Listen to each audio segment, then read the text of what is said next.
the Thursday morning session. I'm the session chair, Bill Bodke, and it's my job to keep someone like my boss, Alan, or former boss, Alan Stern, on time. Okay, so these are rules for everyone else except for Alan. We're their guidelines, right? They're suggestions. Okay.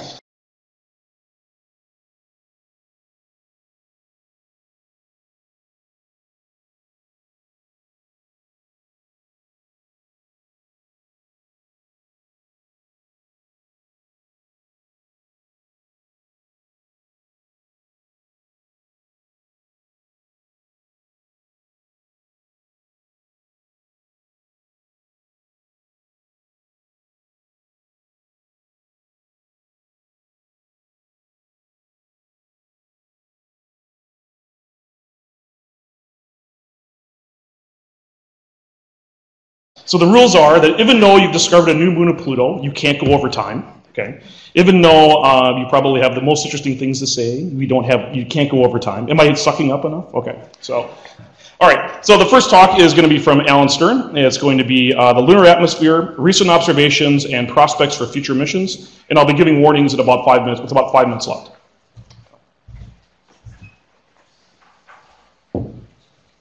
Okay, thank you very much, Bill. What many of you don't know if you're not at Southwest Research is we're doing RAISE reviews this week and next week. So I'll take as much time as I want, Bill.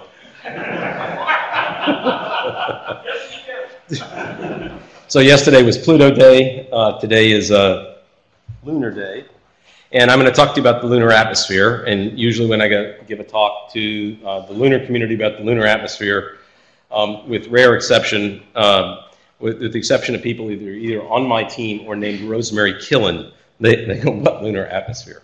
So, of course, there's a barrier to entry in this talk. I'm going to first give you some background on the lunar atmosphere and then talk about what our instrument on LRO called LAMP, which is the Lyman Alpha Mapping Project, is doing in general and specifically about the first of our atmospheric campaigns that we just conducted and some very preliminary results from that. These are actually images here on the cover slide that relate to the lunar atmosphere. The one on the left are astronaut sketches that were made from the Apollo missions, actually showing what appeared to be glows above the surface at altitudes of tens of kilometers that a number of Apollo astronauts saw. Similar phenomena. May have been dust scattering. In retrospect, it may be sodium D-lines that they saw, still in open matter. But on the right, you can see images from Mike Mandillo's team made years ago with a sort of coronagraphic technique in which he blocks the light of the moon and uses a sodium D-line filter to actually reveal this coma around the moon from neutral sodium atoms. This is some interesting kinds of evidence of the surface boundary exosphere that we know is there. SBEs are a very important type of tenuous atmosphere in the solar system. They're probably the most common type of atmosphere, even though they're the most rarefied. All the places that you see, whether they're asteroids, icy satellites, Mercury, the moon, where there appears to be black sky and therefore you think no atmosphere because you're used to thinking of atmosphere in terms of enough column to get scattering. All those places have surface boundary exospheres. And what a surface boundary exosphere means is very simple.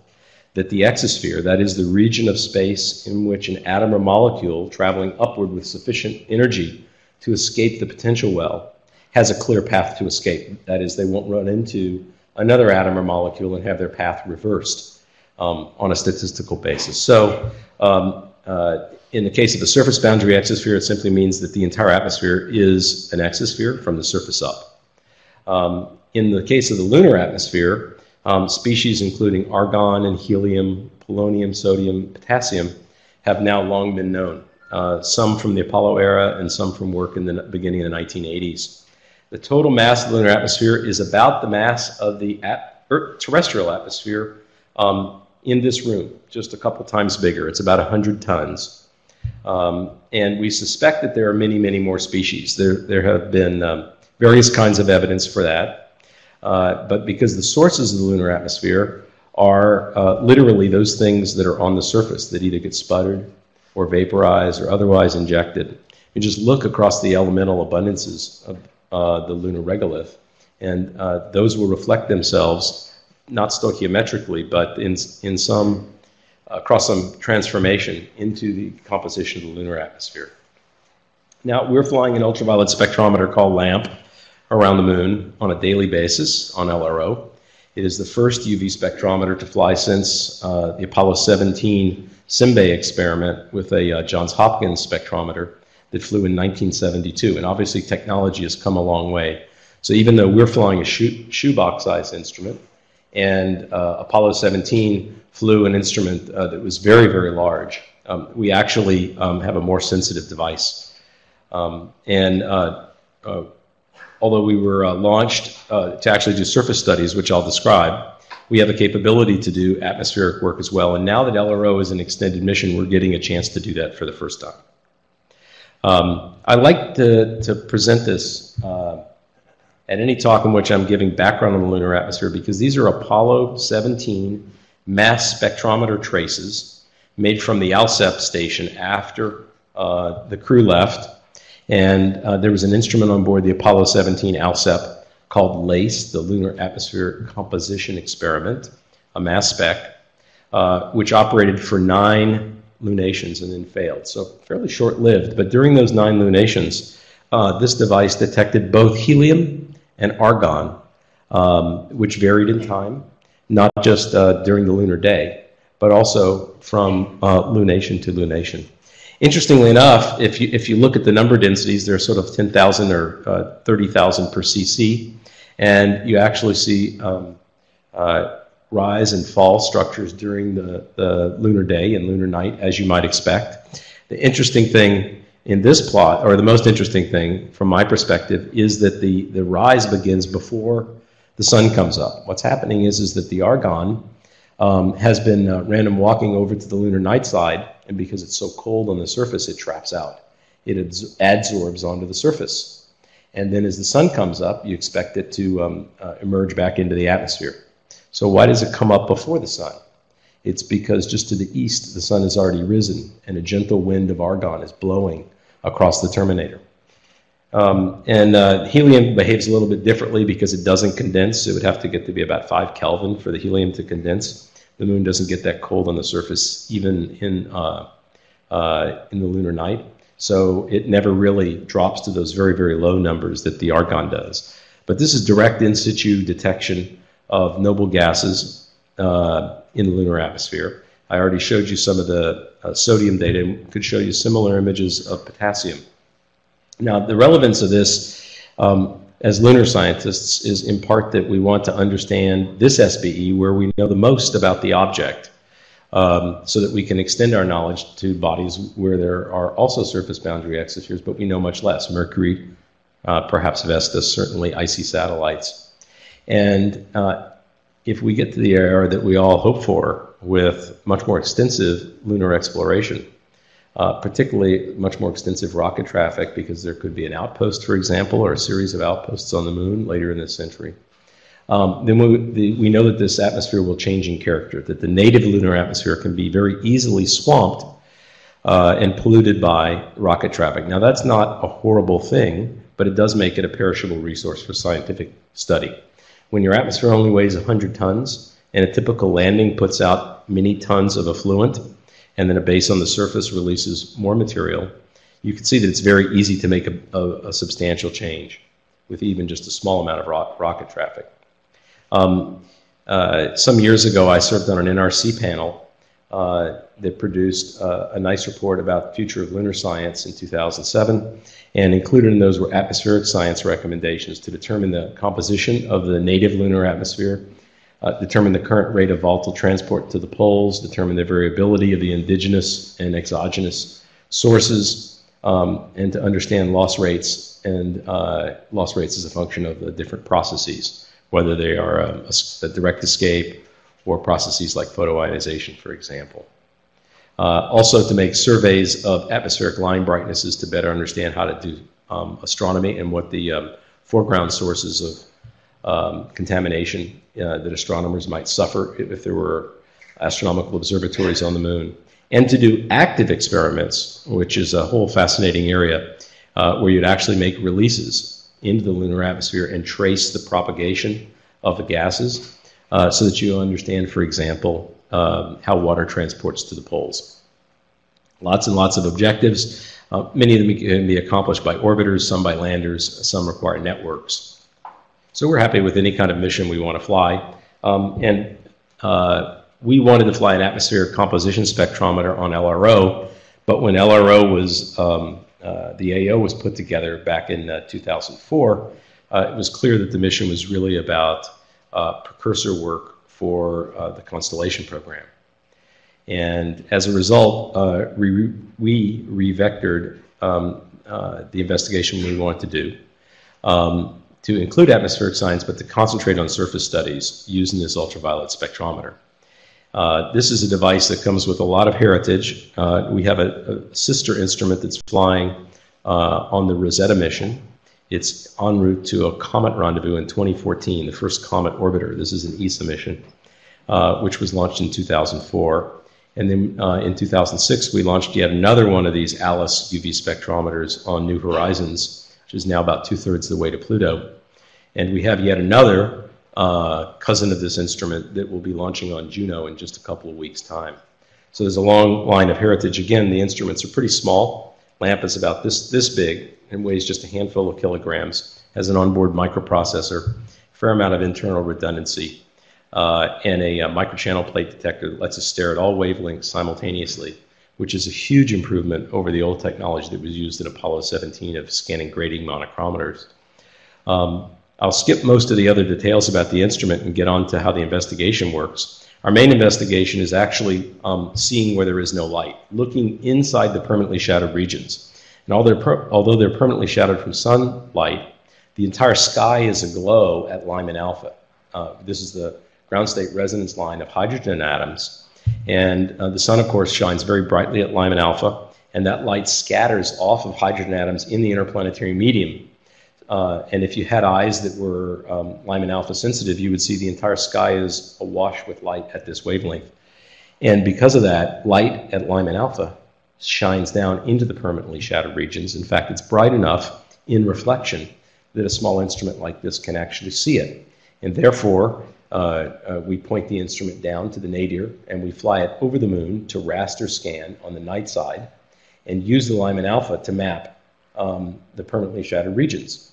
The figure on the left, the upper left, shows LRO with LAMP looking down just the way I just described, with its field of view, which is rectangular, sweeping along the orbit track. Then on the right, you see a map of sky Lyman alpha made from a heliospheric observatory, showing that the entire sky is awash. It's brighter in some directions than others, but we get daily maps, and we use those as the input to the reflectance models, and out comes albedo maps of the lunar surface made where it's completely dark at night and in the permanently shadowed regions, and you can see the results of those. I'm not going to speak to this in any detail at all because it's really an atmospheric talk that I'm here to give, but I want to let you know that we're just getting great results, and we see quite a bit of heterogeneity in the permanently shadowed regions. Different places have different reflectances and reflectance slopes. We don't completely understand that yet, but that's another story.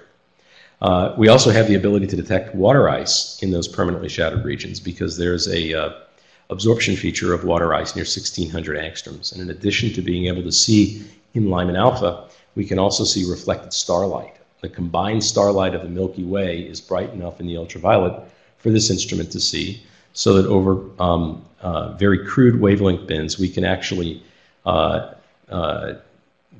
make spectral maps of the surface and detect where the water frost is by its absorption. And we've in fact done that, and you can look to papers by Kurt Rutherford and Randy Gladstone on my team reporting those results. We also, of course, observed the L-cross impact, and in that impact we saw a number of emission features created by the impact and the thermal flash that was associated with it. We published those results in Science and included things like iodine and mercury that were not entirely inspected, I would say, although there were some very early predictions to this effect. So the instrument is capable of doing the lunar atmosphere, and It's something we wanted to do for a long time. As I said, we actually wanted to propose an atmospheric instrument, but ended up proposing a surface instrument with the capability to do the atmosphere. And during the prime mission of LRO, we did very little atmospheric science. We took a peek now and then, but we really waited until the extended mission, which SMD is hosting, to go after the science. And whereas we've taken these peaks that are 1 or 2 or 3 orbits in the past to sort of understand the technique, we recently, just last month, had our first atmospheric campaign in which we actually put the instrument on the horizon, just above the horizon, and stared across that long path length to build signal for about 100 hours. Our target was about 100 hours, and we ended up with just under 90 during that period. It was a big perturbation to the LRO schedule. Many of the instruments were not able to operate because LAMP wanted to go point on the limb, and everybody else therefore was drug along with us out to the limb where they could do no science. Not everybody. We did choose a particularly propitious time when there was the minimum interference, but it's for that reason, the fact that everybody else has to go off nadir point and they can't study the surface, that we can't do the atmosphere all the time, because if given our druthers, we would. This is how we do it. We put that slit, which is a little rectangular entrance aperture about the aspect ratio of my forefinger here, and just put it out on the limb above the lunar surface and rode around the moon, orbit after orbit, pitching over and keeping that slit at a constant angle above the limb. Now there's a competition between 2 factors that set where you put that slit. You'd like to put it as close to the hard deck as you possibly can, because you'll be as deep in the atmosphere as possible and maximize the signal brightnesses, right? You want to be in the bottommost scale height and at the bottom of the bottommost scale height, except that there are scattered light sources from that hard deck. And if you get too low, then we start to pick up that scattered light and it swamps the very signals we're looking for. So we did a whole series of precursor experiments to find that sweet spot, which turns out to be something like a dozen degrees off the deck, but still pretty low in the atmosphere. And we just stay there. And the figure in the upper right shows you a little cartoon from a tool we use of how the slit looks over the lunar horizon. And as I said, we got about 90 hours, actually 87 hours over those days back in June when we did this integration. These are the raw data. And just a word or two about how to look at this. The abscissa, the x-axis, is wavelength, running from short wavelengths on the left to long wavelengths on the right. And then the vertical axis is the spatial dimension along the slit. The first thing that your eye probably notices is a big red stripe in the middle. That is because that is Lyman alpha. That is the sky aglow in the background. That is the interplanetary medium far beyond the lunar atmosphere, shining at several hundred Rayleighs. And that produces a very strong signal in this instrument. To the left of that, to the blue of that, you see a green, weaker signal. That's actually a ghost in our grading. It's not real. But there are other features that I will point out. There's a blue feature that fills the slit. That is, it's throughout the vertical extent at these very short wavelengths. I'll be talking about that. It's a little harder to see on this projector than it is on my screen, but there are a couple of additional features over here that also fill the slit, and we'll speak to those as well. So these are the results. This is the grand sum of all those orbits back in June when we looked at the moon. And this is the Lyman alpha feature. This is the Lyman alpha ghost. This is that feature off on the left. And it is a 584 angstrom helium. This is the resonance line of helium to the ground state. It's well known to some of you. And what we show here in red is our grand sum. And in blue is a comparison spectrum made looking towards, looking just at the sky near the zenith at another point in time. And you can see that there's an excess amount of helium over the zenith line of sight that we get when we look out towards the limb. And that's caused by native helium in the lunar atmosphere, the same stuff that Apollo 17 was detecting, presumably. And that's a important detection. In fact, the first detection of helium from lunar orbit, and gives us a nice handle for remote sensing. We're going to exploit that over the next year as LRO finishes its first SMD mission. And if, here's the shameless plug, if, as we hope, SMD approves a second extended mission for LRO, we hope that atmospheric science will be an even bigger part of it. Now, in addition, there are a couple of other features that pop out in the data. These are the other two faint features that were hard for you to see that may be new species in the lunar atmosphere.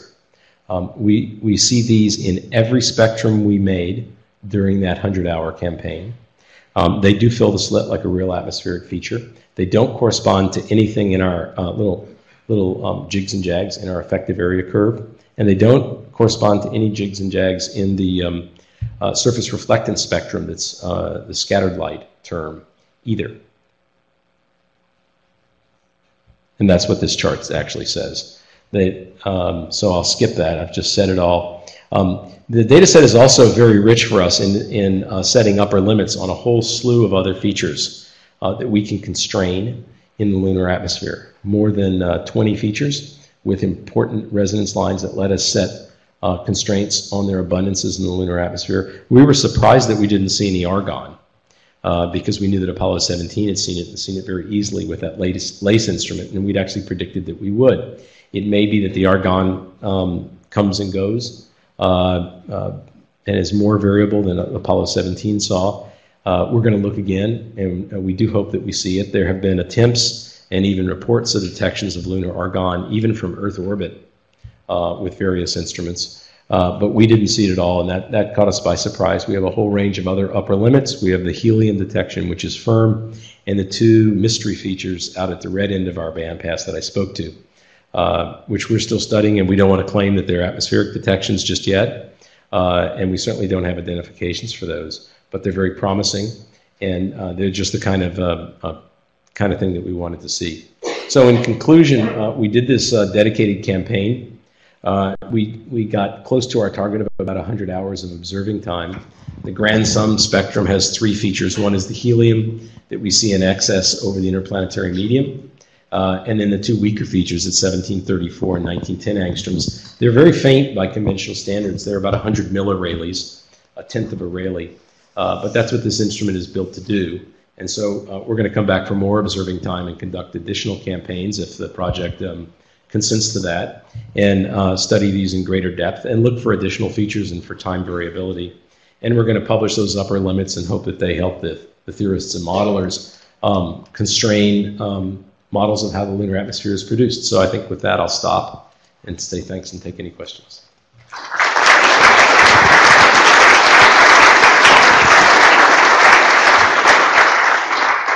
Okay, we have plenty of time for questions. Do we have any questions? Oh, right here. What times and height do this? Oh, wait a minute. What times and height do these measurements correspond to? This 83-degree angle? Something like 35 kilometers. Okay. We had a second question.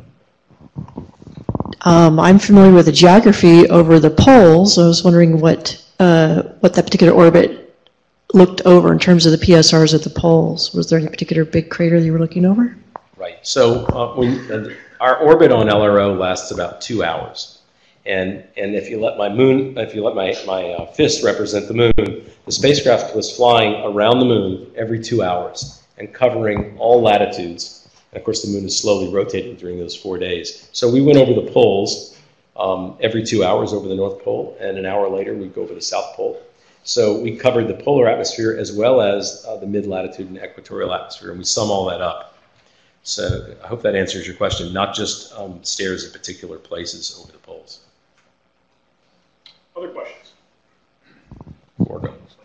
Yeah. Do you have enough signals to noise there where you can look at the polar traces versus the mid to low latitude traces to see if there are any differences? Absolutely. Well, you're onto what we're onto, which is to look for spatial variation in those signals. Now, you can see that the signals are just little blips. And so if you start dividing little blips up, you don't get very far before you run out of signal to noise to do that. But we certainly can bin it as polar versus everything else and see if it's a polar phenomenon or not. But I can go ahead and give you the early result is that these signals are there all the time. Alan, are you seeing any evidence for dust? We have seen what is controversial evidence within the team for dust. Rick Elphick spoke to some of that a couple days ago. I didn't bring up the dust for just that reason, but we have been conducting a series of experiments to look down close to the surface for that dust, and you'll be hearing more about that once we sort it out. One of your slides included a statement that the ancient lunar atmosphere was massive, the current lunar atmosphere is only occasionally so. Could you quantify what you mean by massive in a current lunar atmosphere and the frequency of occasionally so? Yeah, I'll quasi-quantify because I don't have the numbers in my head, but let me go back to the relevant figure. Yeah, just passed it. So the figure there is a schematic of the mass of the lunar atmosphere as a function of time in billions of years. Obviously, when the moon had a magma ocean, there was a lot of vapor pressure over that ocean. And so the lunar atmosphere turns out to have actually been able to support